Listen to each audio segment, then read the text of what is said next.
আমরা দেশের গণতন্ত্র রক্ষার ক্ষেত্রে আন্দোলন করেছি। তৃণমূলের মানুষের, গরিব দুঃখী মেহনতি মানুষের মুখে হাসি ফুটিয়ে দেওয়ার জন্য আন্দোলন করেছি, যাতে তাদের মৌলিক অধিকারগুলো তারা প্রাপ্যটা বুঝে পায়। সকলেই মিলে 31 দফার কাজ করে যাচ্ছি।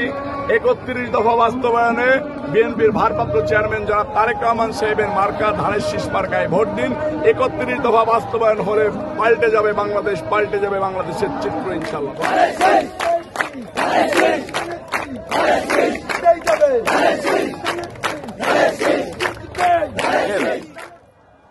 আমাদের নেতা বিএনপির ভারপ্রাপ্ত চেয়ারম্যান জনাব তারেক রহমান সাহেব দীর্ঘ 17 বছর যাবৎ আমাদেরকে আন্দোলন সংগ্রাম করিয়েছেন। দেশের গণতন্ত্র রক্ষার ক্ষেত্রে আন্দোলন করেছি।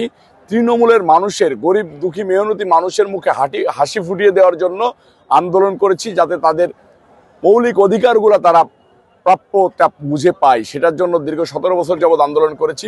এরপরে 5 আগস্ট ঘটেছে, স্বৈরাচার হাসিনার বিদায় হয়েছে, একটা জাতীয় নির্বাচনের ইস্যু এসেছে। বিএনপির ভারপ্রাপ্ত চেয়ারম্যান জনাব তারেক রহমান সাহেব প্রতিজ্ঞাবদ্ধ হয়েছেন তৃণমূলের চাওয়া পাওয়াকে প্রাধান্য দিয়ে মনোনয়ন দেবেন এবং ধানের শীষের কাণ্ডারি হবেন। তৃণমূলের থেকে তৃণমূল যাদেরকে চাই তাদেরকে প্রাধান্য দিবেন।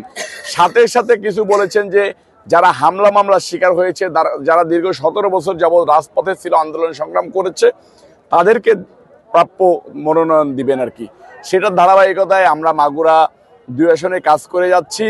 মাগুরা সাধারণ জনগণ, মাগুরায় 19টা ইউনিয়ন আছে, আমার মাগুরা 2 আসনে 19টা ইউনিয়ন আছে। 19টা ইউনিয়নের ভিতরে 171টা ওয়ার্ডের কমিটি হয়েছে।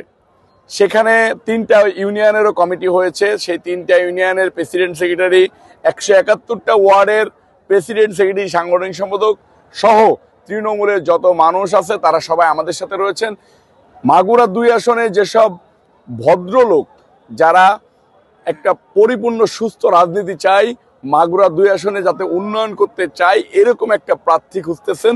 সেটার জন্য এইখানে দেখেন হাজার হাজার লোক এসে জড়ো হয়েছেন, আজকে মিছিল দিচ্ছেন। আমরা প্রত্যেকটা দিন ওয়ার্ডে ওয়ার্ডে মিটিং করতেছি, সকালবেলা বাজারে গণসংযোগ করতেছি, তো বিকালবেলা মহিলাদেরকে নিয়ে সমাবেশ করতেছি, রাত্রে উঠান বৈঠক করতেছি পুরুষদেরকে নিয়ে। সার্বক্ষণিক ধানের শীষের প্রচারণার ভিত্তি দিয়ে আসি। আমাদের মূল লক্ষ্য ধানের শীষকে জেতানো। আমরা শুধু বিএনপির ভারপ্রাপ্ত চেয়ারম্যান জনাব তারেক রহমান সাহেবকে বলেছি যে আপনি যাকে খুশি তাকে মনোনয়ন দেবেন। এটা একমাত্রই পার্টির ভারপ্রাপ্ত চেয়ারম্যান জনাব তারেক রহমান সাহেব এবং দেশনেত্রী বেগম খালেদা জিয়ার এখতিয়ার। শুধু এই আসনে যাতে পাশ করতে পারে এরকম প্রার্থীকে মনোনয়ন দেওয়ার জন্য আমরা বলেছি। এটা আমাদের তৃণমূলের চাওয়া যে ধানের শীষ বিজয়ী হোক, এরকম একটা প্রার্থী যেন এখানে মনোনয়ন দেওয়া হয়।